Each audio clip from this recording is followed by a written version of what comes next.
अस्सलाम वालेकुम। आज का हमारा चैप्टर है बायो एनर्जेटिक्स। इसको हम मेडिकल कॉलेज एंट्रेंस टेस्ट के हवाले से डिस्कस करेंगे। इस बुक के अंदर फेडरल बोर्ड, लाहौर बोर्ड और बाकी बोर्ड के कंटेंट को इकट्ठा कर दिया गया है ताकि मेडिकल के स्टूडेंट्स के लिए आसानी हो। ये वो सारे के सारे कोर्स कंटेंट हैं जिसको हम डिस्कस करेंगे और ये बुक किप्स एकेडमी की बुक है और वीडियो क्रेडिट किप्स एकेडमी को ही जाता है। आप इस बुक को किप्स एकेडमी से परचेज भी कर सकते हैं। नेक्स्ट टॉपिक है लाइट इंडिपेंडेंट रिएक्शन। इसको light independent phase, dark reaction, Calvin cycle या C3 पाथवे भी कहते हैं। इस रिएक्शन में NADPH और ATP की एनर्जी को इस्तेमाल किया जाता है और कार्बन डाइऑक्साइड को कन्वर्ट किया जाता है ग्लूकोज में। ग्लूकोज की सबसे पहली फॉर्म जो बनती है वो है ग्लाइसरल्डिहाइड 3 फॉस्फेट और ये रिएक्शन होता है स्ट्रोमा में। लाइट डिपेंडेंट रिएक्शन तो हो रहा था ना थैलाकाइड में, तो ये स्ट्रोमा में होता है। इसकी 3 फेजेज हैं, कार्बन फिक्सेशन, रिडक्शन और रीजनरेशन ऑफ CO2 एक्सेप्टर। सबसे पहले CO2 फिक्सेशन की बात करें तो इसमें जो कार्बन डाइऑक्साइड है, इनऑर्गेनिक कार्बन डाइऑक्साइड, वो ऑर्गेनिक मटेरियल का हिस्सा बनता है और इसमें इंजाइम जो इस्तेमाल होता है वो है रुबिस्को। और रुबिस्को इंजाइम क्या करता है, कार्बन डाइऑक्साइड को रिब्यूलोस बिस फॉस्फेट के साथ मिलाता है और कार्बन डाइऑक्साइड ऑर्गेनिक मॉलिक्यूल का हिस्सा बनाता है। अब ये जो रुबिस्को इंजाइम है ये अबंडेंट प्रोटीन है, ये क्लोरोप्लास्ट में होती है और इसके बारे में ख्याल किया जाता है शायद अर्थ पे ये सबसे ज़्यादा अबंडेंट है, क्योंकि जारी बात है अर्थ पे सबसे ज़्यादा फोटोसिंथेसिस करने वाले जानदार हैं। अब इस रिएक्शन में क्या होता है, जब कार्बन डाइऑक्साइड रिब्यूलोस बिस फॉस्फेट से मिलता है तो सबसे पहले 6 कार्बन वाला एक इंटरमीडिएट कंपाउंड बनता है जो कि बहुत ही अनस्टेबल होता है। वो फ़ौरन टूट जाता है 3 कार्बन वाले 2 मॉलिक्यूल फास्फोग्लिसरेट में, इन्हें हम कहते हैं 3 फास्फोग्लिसरेट। तो ये 2 फास्फोग्लिसरेट के मॉलिक्यूल बन जाएंगे। दूसरा प्रोसेस आ जाएगा रिडक्शन का। रिडक्शन में क्या होगा, जो 6 मॉलिक्यूल हैं 3 फास्फोग्लिसरेट के, याद रहें ये जो फास्फोग्लिसरेट है इसके 6 मॉलिक्यूल बनते हैं, क्योंकि ये जो 5 मॉलिक्यूल होते हैं रिब्यूलोस बिस फॉस्फेट के कार्बन डाइऑक्साइड के साथ मिलते हैं तो ये 3 मॉलिक्यूल बनते हैं 6 कार्बन वाले, और जब वो टूटते हैं तो 6 मॉलिक्यूल बनेंगे 3 कार्बन वाले। तो ये जो 3 फास्फोग्लिसरेट के मॉलिक्यूल हैं वो 6 ATP को लेते हैं और कन्वर्ट हो जाते हैं 1,3 बिस फास्फोग्लिसरेट में। 1,3 बिस फास्फोग्लिसरेट की रिडक्शन की जाती है, इसको रिड्यूस करता है NADPH और ये कन्वर्ट हो जाता है ग्लाइसरल्डिहाइड 3 फॉस्फेट में। अब ग्लाइसरल्डिहाइड 3 फॉस्फेट जो कि 6 मॉलिक्यूल होते हैं उनमें से सिर्फ एक मॉलिक्यूल इस्तेमाल किया जाता है ग्लूकोज बनाने के लिए, बाकी 5 मॉलिक्यूल आगे इस्तेमाल किए जाते हैं रिब्यूलोस बिस फॉस्फेट को रीजनरेट करने के लिए। तो आखिरी प्रोसेस है रीजनरेशन ऑफ रिब्यूलोस बिस फॉस्फेट, जिसमें 5 मॉलिक्यूल ग्लाइसरल्डिहाइड 3 फॉस्फेट के उनकी मदद से रिब्यूलोस बिस फॉस्फेट को रीजनरेट किया जाता है और इस प्रोसेस में ये 3 ATPs भी इस्तेमाल होते हैं। तो ओवरऑल रिएक्शन यहाँ पे अगर हम देखें तो 3 कार्बन डाइऑक्साइड के मॉलिक्यूल, 6 NADPH और 9 ATP की मदद से एक ग्लूकोज बनता है। ग्लूकोज 3 कार्बन वाला बनता है, याद रखिएगा। 6 NADP, 6 ADP, 6 फॉस्फेट और 3 वाटर के मॉलिक्यूल बनते हैं। तो एक ये जो आप देखें, ये जो रिएक्शन में आप देख सकते हैं कि जो ग्लूकोज का मॉलिक्यूल बन रहा है ना 6 NADPH और 9 ADP की मदद से, वो 3 कार्बन वाला बन रहा है। तो एक यानी ये कार्बोहाइड्रेट का मॉलिक्यूल बन रहा है वो 3 कार्बन वाला है। तो अगर ग्लूकोज को बनाना हो जिसमें 6 कार्बन होते हैं तो 6 की बजाय 12 NADPH और 9 की बजाय 18 ATP इस्तेमाल होंगे। नेक्स्ट ये इसका साइकिल है।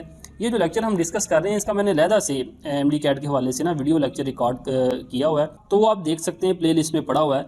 नेक्स्ट MCQ की बात करते हैं। Calvin cycle is also known as dark reaction in cyclic pathway using product of light reaction carbohydrate is form. यानी लाइट रिएक्शन के प्रोडक्ट को इस्तेमाल करके ATP और NADPH को कार्बोहाइड्रेट बनते हैं। तो वो पूछ रहा है how many molecule of ATP and NADPH are used to synthesise a polymer of having 20 glucose molecule. यानी 20 ग्लूकोज मॉलिक्यूल बनाने के लिए कितने ATP और कितने NADPH चाहिए होंगे। अब देखिए हम पढ़ के हटे हैं कि 6 NADPH और 9 ATP से 3 कार्बन वाला कार्बोहाइड्रेट बनता है। तो एक 6 कार्बन वाला ग्लूकोज बनाने के लिए 12 NADPH और 18 ATP चाहिए होंगे। तो अगर हमने 20 ग्लूकोज के मॉलिक्यूल बनाने हैं तो आप 12 को मल्टीप्लाई कर दें 20 के साथ और इसी तरह 18 को मल्टीप्लाई कर दें 20 के साथ, तो हमारे पास ये B वाला ऑप्शन आएगा कि 360 ATP और 240 NADPH हमें चाहिए होंगे 20 ग्लूकोज के मॉलिक्यूल बनाने के लिए।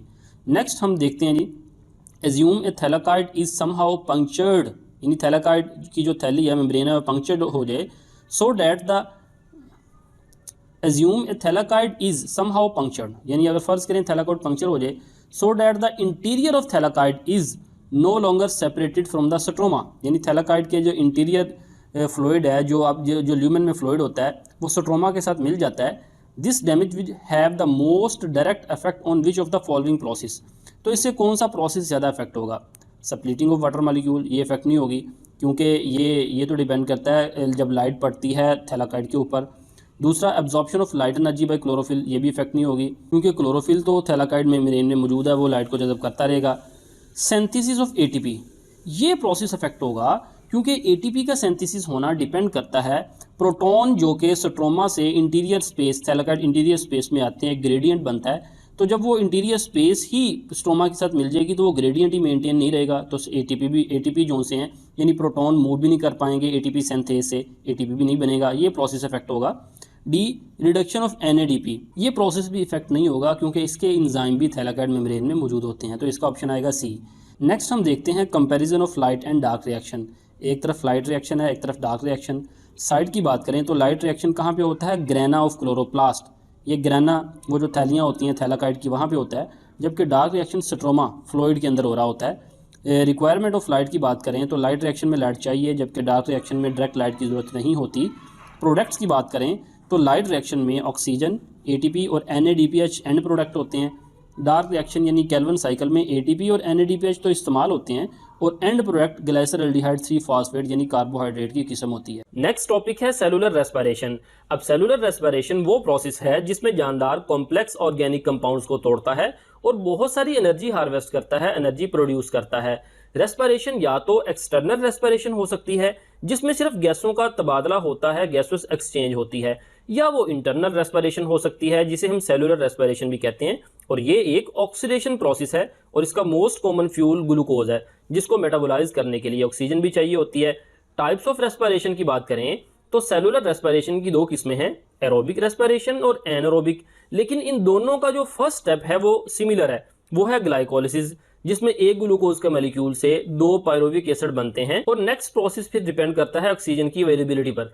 ऑक्सीजन होगी तो उसे हम एरोबिक रेस्पिरेशन कहेंगे, ऑक्सीजन नहीं होगी तो एनारोबिक। तो ये हम इनमें कंपैरिजन देख लेते हैं। एरोबिक में ऑक्सीजन की प्रेजेंस जरूरी है, एनारोबिक में ऑक्सीजन के बगैर ये रिएक्शन होता है। एरोबिक रेस्पिरेशन का रिएक्टेंट ग्लूकोज और ऑक्सीजन है जबकि एनारोबिक का रिएक्टेंट सिर्फ ग्लूकोज है। एरोबिक रेस्पिरेशन में ग्लूकोज की कंप्लीट ब्रेकडाउन होती है जबकि एनारोबिक में इनकम्प्लीट ब्रेकडाउन होती है। एरोबिक रेस्पिरेशन का and product carbon dioxide, water और बहुत सारी एनर्जी भी पैदा होती है, जबकि एनारोबिक रेस्पिरेशन का एंड प्रोडक्ट लैक्टिक एसिड या इथाइल अल्कोहल होता है और 7 कार्बन डाइऑक्साइड बनती है। एरोबिक रेस्पिरेशन में टोटल 40 एटीपीज बनते हैं और नेट प्रोडक्शन की बात करें तो 36 एटीपी होते हैं और बाज़ दफ़ा 38 भी होते हैं। एनारोबिक रेस्पिरेशन में टोटल 4 एटीपीज बनते हैं और नेट प्रोडक्शन 2 एटीपीज होती हैं, यानी 2 एटीपी इस्तेमाल हो जाते हैं और टोटल 2 बचते हैं।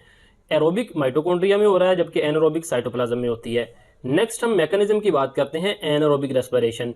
अब इसमें क्या है, ग्लूकोज की इनकम्प्लीट ब्रेकडाउन होती है और ये ऑक्सीजन की एब्सेंस में होती है और इसको हम फर्मेंटेशन भी कहते हैं। अब ये 2 किस्मों की है, या तो अल्कोहलिक फर्मेंटेशन होगी, ये होती है यीस्ट के अंदर।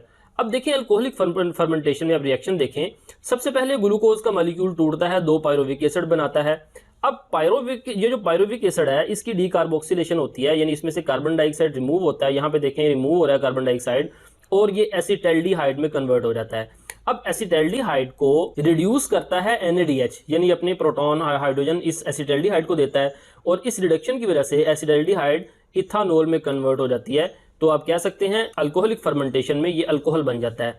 एनारोबिक रेस्पिरेशन की दूसरी किस्म है लैक्टिक एसिड फर्मेंटेशन। अब लैक्टिक एसिड फर्मेंटेशन में इस पायरोवेट को डायरेक्टली रिड्यूस किया जाता है लैक्टिक एसिड के अंदर और इसको रिड्यूस करता है NADH, यानी अपने हाइड्रोजन या इलेक्ट्रॉन देके पायरोवेट को रिड्यूस करता है और ये लैक्टिक एसिड में कन्वर्ट हो जाता है। अब लैक्टिक एसिड हमारे मसल्स में जब जमा होता है ना तो वो मसल फैटीग काज करता है, जिसे हम कहते हैं खलियां पड़ गई हैं। और ये जो लैक्टिक एसिड फर्मेंटेशन बैक्टीरिया के अंदर होती है या मसल सेल के अंदर होती है। अब एक होता है कोरी साइकिल, जब लैक्टिक एसिड प्रोड्यूस हो जाता है मसल में और जब नॉर्मल कंडीशन आती है यानी मसल को ऑक्सीजन मिलती है तो वो क्या करता है, उस लैक्टिक एसिड को दोबारा से ग्लूकोज में कन्वर्ट कर देता है, ये लिवर में होता है और वो ग्लूकोज स्केलेटल मसल को ट्रांसपोर्ट कर दी जाती है। नेक्स्ट टॉपिक है मैकेनिज्म ऑफ एरोबिक रेस्पिरेशन। ये एक कैटाबॉलिक प्रोसेस है जिसमें कॉम्प्लेक्स ऑर्गेनिक कंपाउंड जैसे कि ग्लूकोज वगैरह को मुकम्मल तोड़ा जाता है और कार्बन डाइऑक्साइड और वाटर बनते हैं और बहुत सारी एनर्जी पैदा होती है ATP की शक्ल में। इसकी 4 फेजेज हैं, glycolysis, pyruvic acid oxidation, Krebs cycle और रेस्पिरेटरी चेन। तो सबसे पहले हम ग्लाइकोलिसिस को देखते हैं जिसमें ग्लूकोज के मॉलिक्यूल से 2 पायरोविक एसिड बनाए जाते हैं और इसमें ATP और NADH के मॉलिक्यूल भी बनते हैं। ये साइटोप्लाज्म में प्रोसेस होता है। एरोबिक और एनारोबिक रेस्पिरेशन दोनों में ग्लाइकोलिसिस का प्रोसेस होता है और इसकी रिक्वायरमेंट्स में एंजाइम चाहिए, ATP चाहिए और को एंजाइम NAD चाहिए। फेजेस ऑफ ग्लाइकोलिसिस, इसकी दो फेजेस हैं। एक को हम प्रिपरेटरी फेज कहते हैं और इसको हम इन्वेस्टमेंट फेज भी कहते हैं। ये ऑक्सीडेटिव फेज है। इसमें क्या होता है, 2 एटीपी के मॉलिक्यूल कंज्यूम होते हैं, इस्तेमाल होते हैं, इसी वजह से इसको इन्वेस्टमेंट फेज कहते हैं, क्योंकि इसमें एटीपीज की इन्वेस्टमेंट हो रही है, बन नहीं रहे। इसकी एंड प्रोडक्ट में एक तो ग्लाइसरल्डिहाइड 3 फॉस्फेट बनता है और एक डाईहाइड्रोक्सी एसीटोन फॉस्फेट बनता है। अब ये वाला मॉलिक्यूल आइसोमराइज होकर ग्लाइसरल्डिहाइड 3 फॉस्फेट बना देता है। तो आप कह सकते हैं कि 2 मॉलिक्यूल एंड प्रोडक्ट के तौर पे बनते हैं ग्लाइसरल्डिहाइड 3 फॉस्फेट के। दूसरी फेज है ऑक्सीडेटिव फेज, जिसको हम पे ऑफ फेज भी कहते हैं, और इसमें एटीपी प्रोड्यूस होती है, जिसको हम सबस्ट्रेट लेवल फास्फोरिलेशन कहते हैं। सबस्ट्रेट लेवल इस वजह से कहते हैं कि एक एंजाइम पहले से मौजूद सबस्ट्रेट को प्रोडक्ट में कन्वर्ट करता है और उसी दौरान एटीपी बनती है, इस वजह से इसको हम सबस्ट्रेट लेवल फास्फोरिलेशन कहते हैं। इसमें एटीपी के साथ साथ एनएडीएच के मॉलिक्यूल भी बनते हैं और वो एनएडीएच के मॉलिक्यूल रेस्पिरेटरी चेन में से गुजरकर उनसे फिर मजीद एटीपीज बनाया जाता है। नेक्स्ट, अगर हम इसके एंड प्रोडक्ट्स की बात करें तो इसमें टोटल 2 एटीपी कंज्यूम होते हैं और टोटल 4 एटीपी प्रोड्यूस होते हैं। और अगर हम नेट प्रोडक्शन की बात करें तो 4 बने, 2 इस्तेमाल हो गए, तो टोटल 2 हमारे पास नेट प्रोडक्शन एटीपी की आ जाएगी।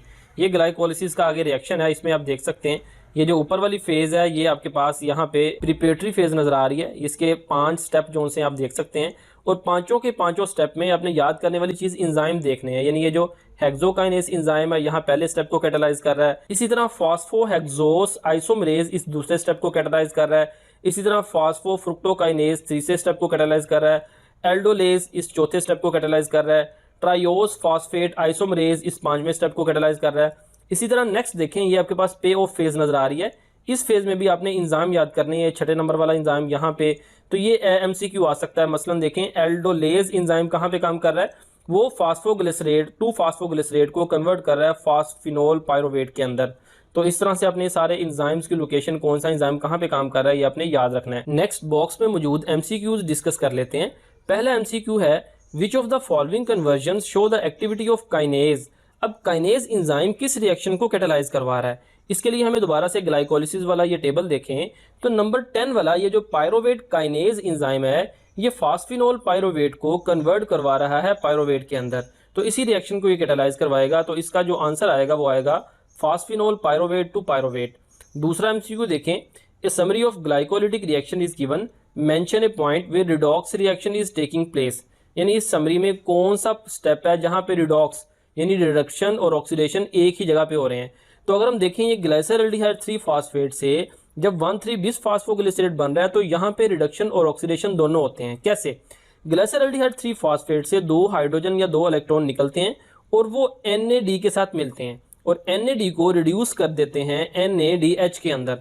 तो लिहाजा इस स्टेप में NAD की रिडक्शन हो रही है और ग्लाइसरल्डिहाइड 3 फॉस्फेट की ऑक्सीडेशन हो रही है, क्योंकि हाइड्रोजन आयन इससे निकल रहे हैं। लिहाजा इसका ऑप्शन ये सी वाला ऑप्शन आएगा, जिसमें ग्लाइसरल्डिहाइड 3 फॉस्फेट से 1,3 बिस फास्फोग्लिसरेट बन रहा है। नेक्स्ट एमसीक्यू है, pyruvate to acetyl coenzyme A conversion अकर।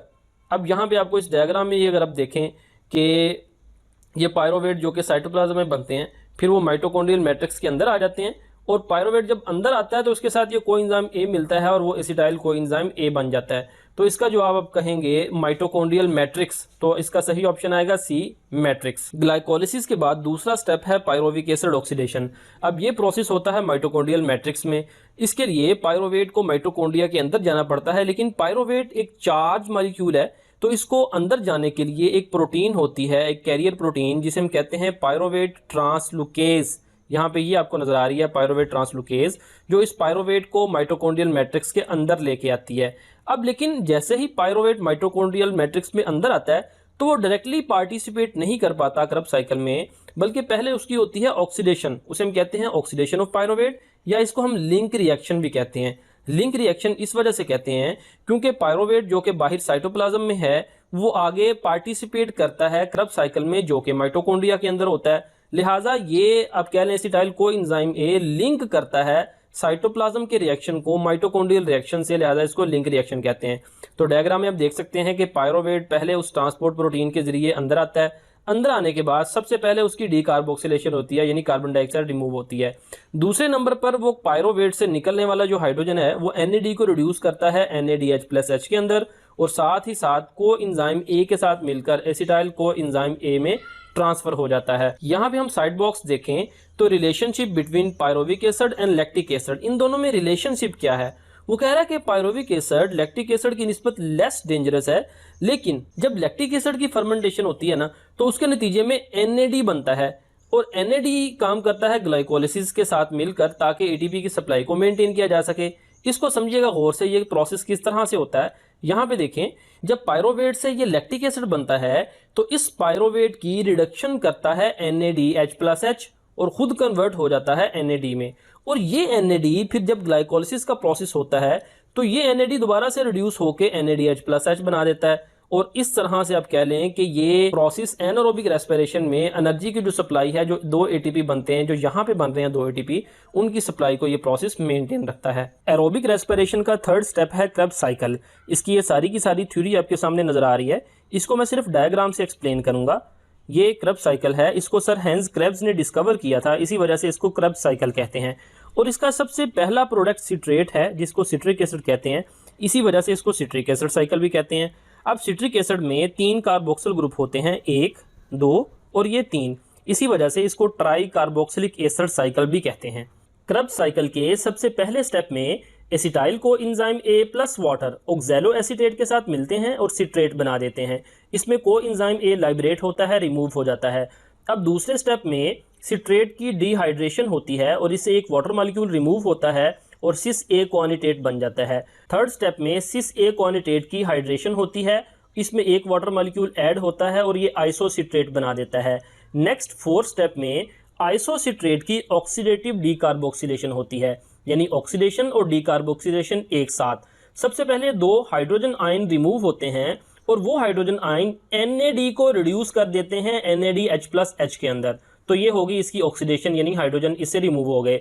और फिर इससे एक ये जो कार्बोक्सिल ग्रुप है ये कार्बन डाइऑक्साइड की शक्ल में रिमूव हो जाता है, जिसे हम डीकार्बोक्सिलेशन कहते हैं, और आइसोसिट्रेट कन्वर्ट हो जाता है अल्फा कीटोग्लूट्रेट के अंदर। नेक्स्ट फिफ्थ स्टेप में दोबारा से ऑक्सीडेटिव डीकार्बोक्सिलेशन होती है, यानी अल्फा कीटोग्लूट्रेट से 2 हाइड्रोजन आयन रिमूव होते हैं और वो NAD को रिड्यूस कर देते हैं NADH+H के अंदर, और जो दूसरा कार्बोक्सिल ग्रुप है ये रिमूव होता है कार्बन डाइऑक्साइड की शक्ल में, जिसको हम डीकार्बोक्सिलेशन कहते हैं।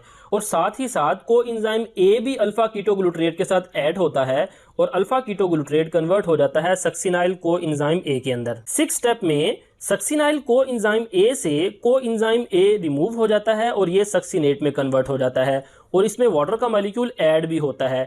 इसी 6 स्टेप में पैदा होने वाली एनर्जी से ATP भी बनता है, लेकिन वो ATP डायरेक्ट नहीं बनता, बल्कि पहले GDP को कन्वर्ट किया जाता है GTP में, और GTP का जब फास्फेट टूटता है तो उससे पैदा होने वाली एनर्जी से ADP से ATP बन जाता है। और इस पोजीशन से जब कोएंजाइम A रिमूव होता है तो यहाँ पे दोबारा से कार्बोक्सिल ग्रुप बन जाता है।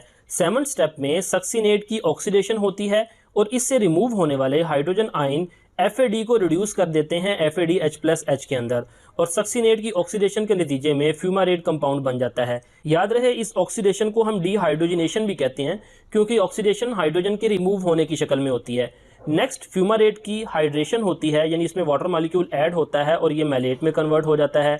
अब मैलेट की दोबारा से ऑक्सीडेशन होती है, यानी डीहाइड्रोजनेशन होती है, और इससे निकलने वाले हाइड्रोजन आयन NAD को रिड्यूस करते हैं NADH+H के अंदर, और मैलेट की ऑक्सीडेशन के नतीजे में ऑक्सैलो एसीटेट बन जाता है। ऑक्सैलो एसीटेट प्रीकर्सर कंपाउंड है, ये दोबारा से एसिटाइल कोएंजाइम A और वाटर के साथ मिलता है, एसीटेट बनाता है, और नेक्स्ट साइकिल जो है वो स्टार्ट हो जाता है। और एक क्रेब्स साइकिल के नतीजे में एक ATP का मॉलिक्यूल, 3 NADH और एक FADH2 बनता है। और एक ग्लाइकोलिसिस में हमें पता है 2 क्रेब्स साइकिल होते हैं, तो 2 क्रेब्स साइकिल में 2 ATPs, 6 NADH और 2 FADH2 के मॉलिक्यूल बनते हैं। MCQ देखें, all of the following reaction involve reduction of coenzyme except, यानी कहाँ पे रिडक्शन नहीं होती। Number 1 A succinate to fumarate, यहाँ पे अगर हम देखें तो जब सक्सिनेट से फ्यूमारेट बनता है तो तब FAD की रिडक्शन होती है। आइसोसिट्रेट टू अल्फा कीटोग्लूट्रेट, यहाँ पे भी NAD की रिडक्शन होती है।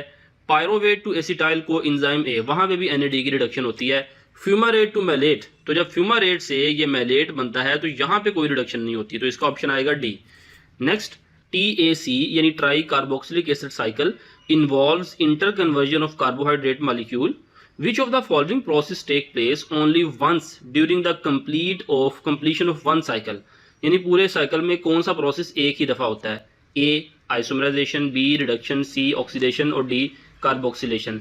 अब रिडक्शन, ऑक्सीडेशन और कार्बोक्सिलेशन तो बार बार होते हैं, लेकिन आइसोमरिज्म का प्रोसेस एक ही दफ़ा होता है। कहाँ पे? यहाँ पे जब ये आइसोमरिज्म का प्रोसेस होता है, सिस एकोन्यूट्रेट से उसका आइसोमर आइसोसिट्रेट बनता है। तो यानी सिट्रेट से आइसोसिट्रेट, ये आइसोमराइजेशन का प्रोसेस, इसका ऑप्शन आएगा ए वाला, ठीक करेक्ट आएगा। नेक्स्ट टॉपिक है रेस्पिरेटरी चेन और इलेक्ट्रॉन ट्रांसपोर्ट चेन। अब क्रेब्स साइकिल में एटीपी तो कम बनती है, ज़्यादा एनएडीएच और एफएडीएच2 के मॉलिक्यूल बनते हैं और उनकी एनर्जी से एटीपी बनाई जाती है। कब? जब उनको इलेक्ट्रॉन ट्रांसपोर्ट चेन से गुजारा जाता है। तो इलेक्ट्रॉन ट्रांसपोर्ट चेन से गुजरने के दौरान एनएडीएच और एफएडीएच2 की ऑक्सीडेशन होती है और उससे निकलने वाले इलेक्ट्रॉन एनर्जी बनाते हैं एटीपी की शक्ल में, और आखिर में जाकर वो इलेक्ट्रॉन एक्सेप्टर यानी ऑक्सीजन के साथ मिलते हैं और वाटर मॉलिक्यूल बनाते हैं।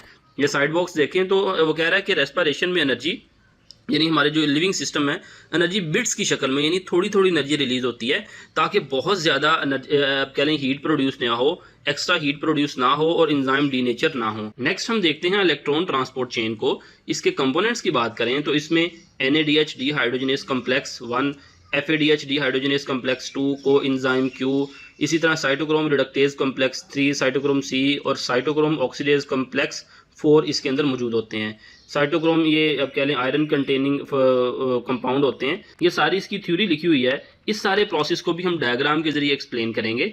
तो आते हैं डायग्राम की तरफ। ये इसकी डायग्राम दी हुई है।